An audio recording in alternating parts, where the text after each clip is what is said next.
When you are facing a question कि भाई ये गलत है क्वेश्चन, ऐसा नहीं हो सकता। अगर ये कंडीशन जो क्वेश्चन में दी गई है अगर ये फॉलो हुई तो क्वेश्चन बन नहीं सकता। मतलब एक्चुअल में शुरुआत में जो कंडीशंस दी गई हैं और क्वेश्चन के एंड में जो कंडीशंस दी गई हैं और आप शुरुआत वाली कंडीशंस को लेकर क्वेश्चन सॉल्व करने गए तो कॉन्ट्रडिक्ट हो रही है चीजें। क्वेश्चन बनी जो फर्स्ट आपके मन में स्ट्राइक हुआ कि इससे करता हूं, जनरली ये देखा गया है कि वो ज्यादा करेक्ट होता है। 90% केसेस में फर्स्ट इंस्टिंक्ट ज्यादा अच्छी होती है, बट 90% केसेस में फर्स्ट इंस्टिंक्ट को लोग नहीं लेते हैं। ठीक है, दे गो फॉर लिमिट का क्वेश्चन है, डिटरमिनेट फॉर्म दिख गया, इंडिटरमिनेट फॉर्म दिख गया, आपको याद आ गया उस पेज पे मैंने ये लिखा था ऐसा।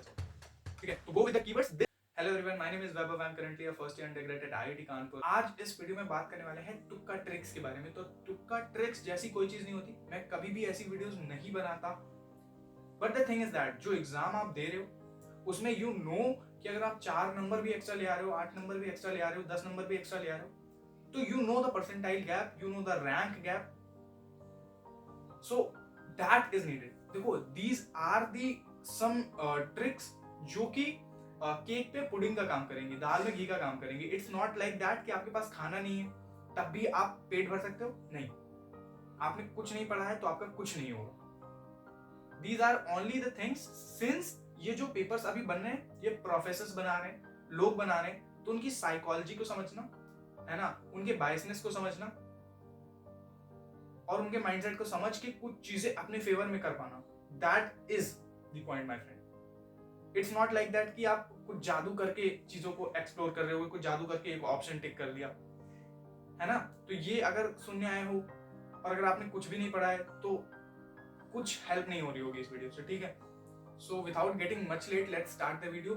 आपके पास समय बहुत कम है, मेरे पास भी कम है, so I will not waste my time as well as yours in editing this video so much, है ना। डूइंग बहुत लंबा वीडियो, 7-8 मिनट की, वट एवर, मुझे नहीं पता कितने मिनट की वीडियो होगी, बट जो चीजें बताऊंगा वो इंपॉर्टेंट है एंड उन्हें फॉलो करना स्टार्ट करो, इंप्लीमेंट करो। एक्चुअल में मैं वो चीजें नहीं बताऊंगा कि बी एंड सी ऑप्शन हमेशा करेक्ट होते हैं, ये वो, ठीक है। जो मैंने ऑब्जर्व की हैं, जो चीजें एक्चुअल में होती हैं वो मैं बताऊंगा। ये सारी चीजें तो आपको हर जगह मिल जाएंगी और ये वो प्रोफेसर, वो टीचर जो पेपर बना रहा है वो भी जानता है है ना।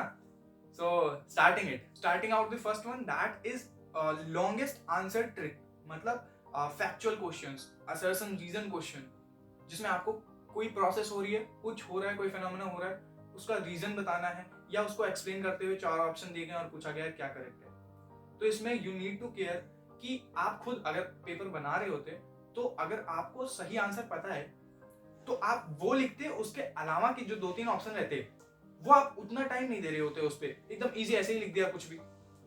बट जो एक्चुअल में आंसर होता है वो बहुत ही वेल एक्सप्लेन, थोड़ा सा लंबा, अच्छे से क्लियर करके लिखा होता है। सो लॉन्गेस्ट आंसर ट्रिक ये होती है कि अगर आपको कोई ऐसा क्वेश्चन है जो फैक्चुअल है, कोई ऐसा क्वेश्चन है जो डिस्क्रिप्टिव है, जिसमें असर्शन रीजन है, ट्रू फॉल्स है, तो उसमें जो लंबा आंसर होगा और जो अच्छे से चीजों को एक्सप्लेन कर रहा होगा कि since this is happening, since ये, बिकॉज, है ना, ये सारी चीजें जहां पर होंगी वो जनरली, मैं 100% नहीं बोल रहा हूँ, वो जनरली आंसर होता है। क्यों? क्योंकि examiner when he is preparing the paper, तो क्या होता है कि जब वो उसको आंसर पता है तो वो एक ऑप्शन में बी, सी, डी, वट कहीं उसको चिपकाता है, उसके अलावा जितने ऑप्शन रहते हैं बनाना तो उसको भी है, बट अब वो थोड़े कोई ऐसी प्रोसेस लिखेगा फिर उसका रीजन समझाएगा, तो कुछ भी लिख देते हैं, ठीक है। तो you need to clear this, ठीक है। सेकंड चीज पर आते हैं। सेकंड चीज ये है कि यार you are thinking a question जो कि आपको समझ नहीं आ रहा है, आप सोच रहे हो उसके बारे में, तो आपके दिमाग में जो फर्स्ट थॉट हिट करता है, शायद आप कंफ्यूज हो, ये लगाना, ये लगाना, ये लगाना, ये केस हो सकता है, ये केस हो सकता है और ये भी केस हो सकता है। तो जो फर्स्ट आपके मन में स्ट्राइक हुआ कि इससे करता हूं, जनरली ये देखा गया है कि वो ज्यादा करेक्ट होता है। 90% केसेस में फर्स्ट इंस्टिंक्ट ज्यादा अच्छी होती है, बट 90% केसेस में फर्स्ट इंस्टिंक्ट को लोग नहीं लेते हैं, ठीक है। दे गो फॉर सेकंड, थर्ड, कि भाई अरे नहीं, ऐसा नहीं होगा, ऐसा होगा, और फिर बाद में जब पेपर देकर आते हैं मॉक में या फिर रियल एग्जाम में, तो फिर सोचते हैं कि मैंने पहले तो ये सोचा था लेकिन मैं लगाया कि नहीं आया। First instinct is always the best, है ना। तो ज्यादा नहीं सोचना है। If you are confuse about a question, so एक तो दूसरी तीसरी इंस्टिंक्ट में आपकी प्रोबेबिलिटी भी कम होगी सही करने की और आपका समय भी वेस्ट हो रहा होगा। So always go with the first instinct. जो भी आपको स्ट्राइक हो रहा है, जो भी मेथड लग रहा है, करो, सॉल्व करो, आंसर आता है वेल एंड गुड, नहीं आता है तो भी समय तो नहीं वेस्ट हुआ आपका, ठीक है। This my friend is my personal recommendation also, क्योंकि मैंने भी बहुत सारी बार ऐसा सोचा है कि मैंने पहले तो सोचा था यार, मैंने फिर बाद में यार इसको चेंज कर दिया, ठीक है।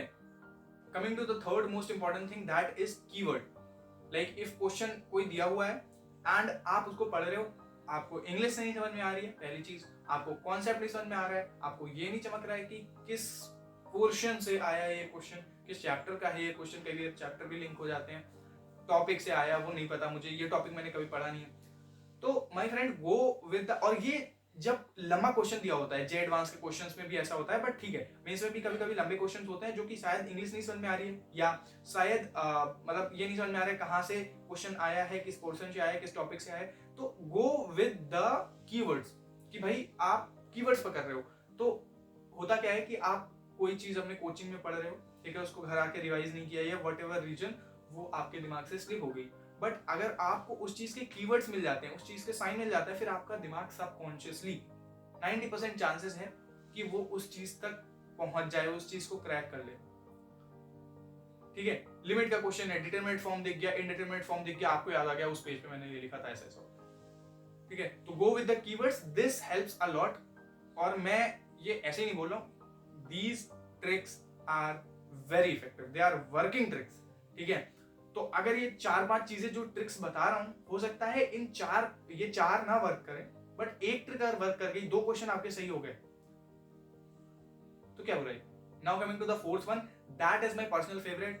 मैंने हजारों बार ये चीज एक्सपीरियंस करी है कि when you are facing a question कि भाई ये गलत है क्वेश्चन, ऐसा नहीं हो सकता, अगर ये कंडीशंस जो क्वेश्चन में दी गई हैं अगर ये फॉलो हुई तो ये क्वेश्चन बन नहीं सकता, मतलब एक्चुअल में शुरुआत में जो कंडीशंस दी गई हैं और क्वेश्चन के एंड में जो कंडीशंस दी गई हैं, और आप शुरुआत वाली कंडीशंस को लेकर क्वेश्चन सॉल्व करने गए तो कॉन्ट्रडिक्ट हो रही हैं चीजें, क्वेश्चन बन ही नहीं सकता, आपको लग रहा है ये गलत है, या फिर वो क्वेश्चन बहुत ज्यादा कॉम्प्लिकेट हो रहा है मेंस के लेवल से कि भाई इसमें ये भी आ गया, रोलिंग का केस आ गया, प्योर रोलिंग आ गया, मतलब समझ रहे हो, बहुत सारी कॉम्प्लिकेशंस आ गई, प्योर रोलिंग तो सिंपल केस होता है, छोड़िए।